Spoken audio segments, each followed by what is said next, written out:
maantay markii aan soo gaarnay xudur dad Soomaaliyeed oo aan dhaqaale badan haysan oo dawladnimadu ku yareed sanado badan oo iyagu isku tashaday oo tusaale u noqday Soomaalida intooda kale waxaan qirayaa markii aan magaalada nimid in dadkaas ay qurxi ka muuqatay in dadkaas uu qab ka muuqday in dadkaas ay ahaayeen dad Soomaaliyeed oo Soomaalinimada qiimo u yeelay waa mahadsantiin sharaftaad Soomaali u soo hoyseen aad iyo aad ay taariikhda ummadda Soomaaliyeed ugu naqsi doonto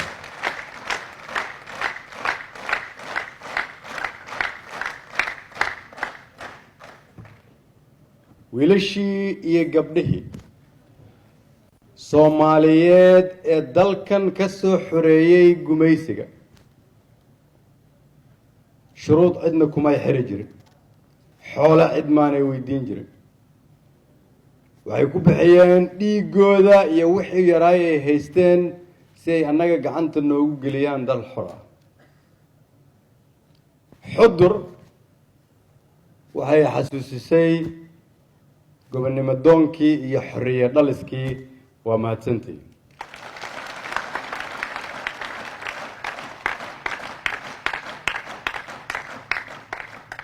haddii dad Soomaaliyeed marar badan ay ku fikireen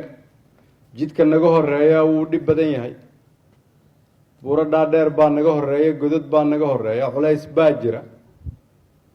waxaan dhihi lahay haddaad maqlaysaan kaalaya ku quus qaata xudur siday cadowga isaga xoreeyeen iyadoo aan cidi taakulayn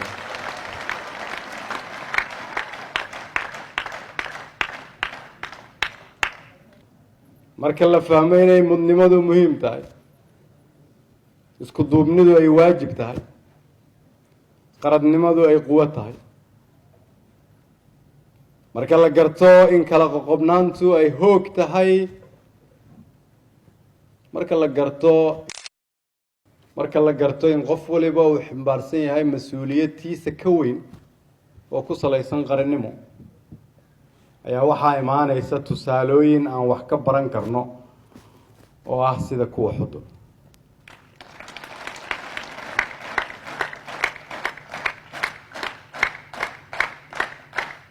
aniga iyo madaxweyne cabdicasiis iyo wasiiradii iyo xildhibaanadii ila socday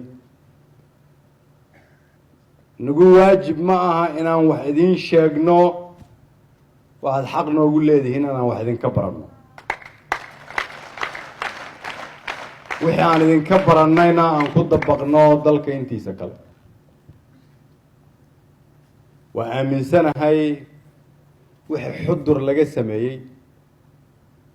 in tiyaglowna laga samayn karo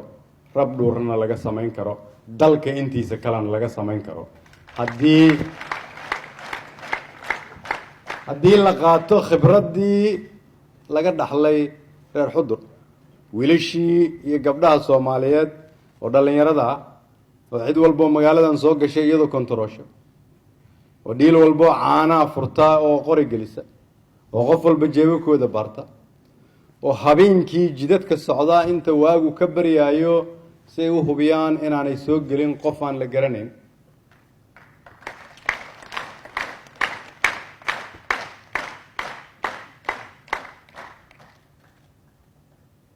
waa wixii aan 2 sano iyo bar u sheegayna shacabka Soomaaliyeed aniga madaxweynahayga oo ah dawladnimadu waa dadkoo isu tagay waa wiiliye gabar isxilqaamay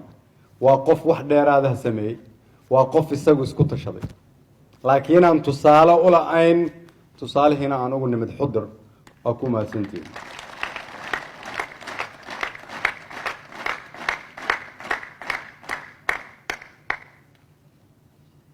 dad badan oo Soomaaliyeed ay ka mid yihiin kuwa tigiyoglow ka yimid ama rabdhuure ka yimid iyo kuwa kale oo degan dhul u cadowga haysto waxaa laga yaabaa in mararka qaarkood ay dareemaan qalbi jab mararka qaarkood ay dareemaan qabjab mararka qaarkood ay dareemaan qabjab qalbi jab iyo qaran jab laakiin waxaa la rabaa sida wiilashii iyo gabdhaha xudur jooga aanay isu dhiibin xorriyaddana u soo celiyeen in kulligeen aan qalbiga adkaysano sababtoo ah waxaa ii muuqda iftiinkii soomaalinimada soo celinayay iftiinkii dalkeenna midaynayay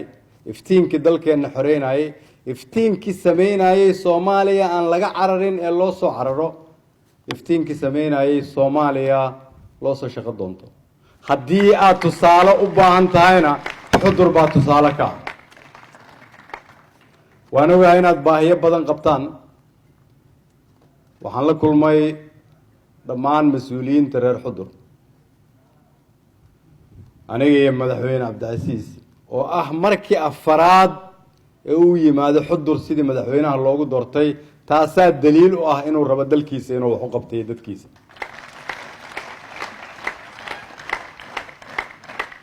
waxaa naloo soo bandhigay baahiyaha a qabtaan annagoo la kaashanayna dhammaan hay-adaha kala duwan ee dowladda iyo beesha caalamkaba waxaan laga bilaabo maalinta berri ah indhaha dadka soomaaliyeed iyo beesha caalamka kusoo jeedinaynaa in sida ugu dhaqsaha badan dadka reer xudur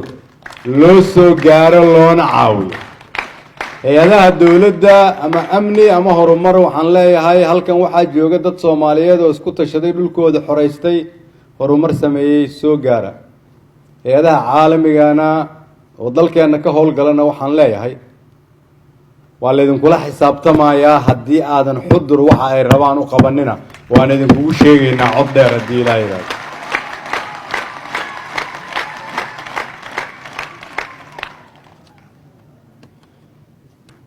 ugu dambeyntii waxaan rabaa inaan idinkaga mahad celiyo inaad oogteen dhaqanka soomaaliyeed soomaalidu waa dad weji furan oo albaabadooda furan yihiin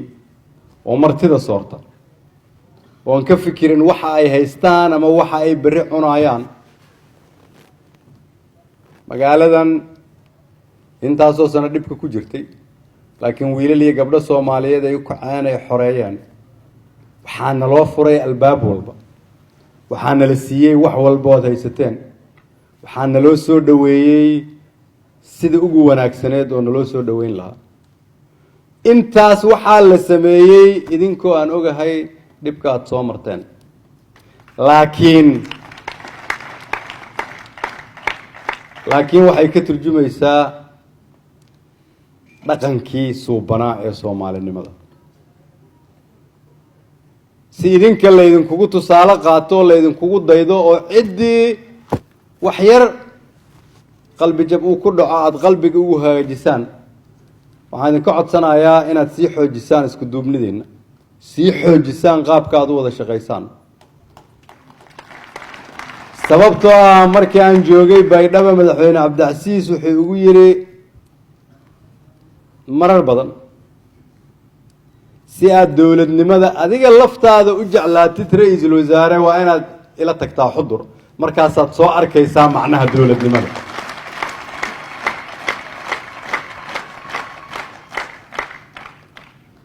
isagana waan u mahad celinayaa idinka daraaddiinna waxaan idin caddaynayaa inay farxad ii tahay inaad tihiin dadkayga inay farxad ii tahay inaan idinka idinla shaqaynayo inay farxad ii tahay inaad soomaali tihiin maadaama reer xudur ay isugu duuban yihiin siday isugu duuban yihiin hamigooduna uu u sarreeyo siduu u sarreeyo waxaan keliya dhihi karaa soomaaliya rajadeedu way fiican tahay mustaqbalkeennu wuu fiican yahay maraan dheeraynna haddii ilaahay yaraado qaaradda africa waxaa hogaamin doonta dowladda soomaaliya